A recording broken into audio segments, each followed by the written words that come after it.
This large storm system that you can see just by looking at the cloud coverage off to our north, this will continue to head farther south. So today we should be good to go. But by as soon as tomorrow, all of these clouds will be heading our way.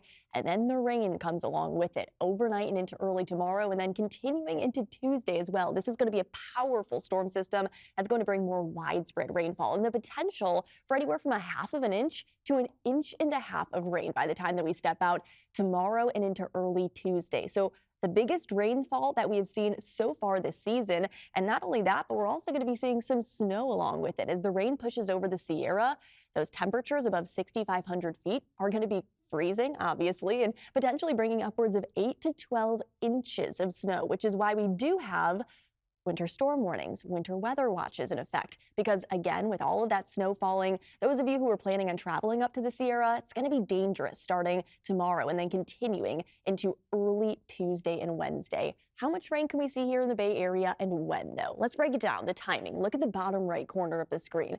Early tomorrow morning, just a few isolated light sprinkles, maybe 1/100 of an inch. But by the late morning hours, I'd say between 10 and 11, the widespread heavy rain will move along the coastal communities and then continue to push onshore throughout the afternoon hours. And there's going to be pockets of heavy downpours and the potential for some thunderstorm activity as well. This is going to be heavy rainfall from the South Bay communities all the way up to our inland East Bay at about 5 o'clock. So tomorrow afternoon for your commute home, it's probably going to be a messy one unless you live in the North Bay, because North Bay communities will begin to see wraparound dry air by the evening hours. And that dry air will continue to push farther and farther south, the heaviest of the rain moving into the Central Valley of California by tomorrow evening.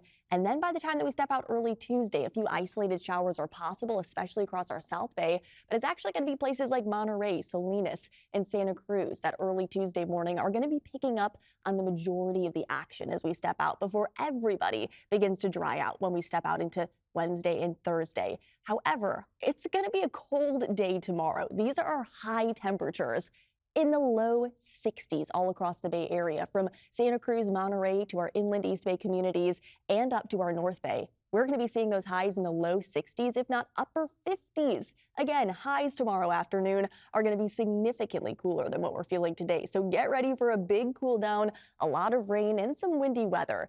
With all of the rain that's falling, flash flooding is going to be a big concern, especially over places like the Santa Cruz Mountains. But even if you live in low-lying areas that have poor drainage, expect some ponding tomorrow. That's going to continue into early Tuesday before again drying out and warming up by the later parts of the upcoming week.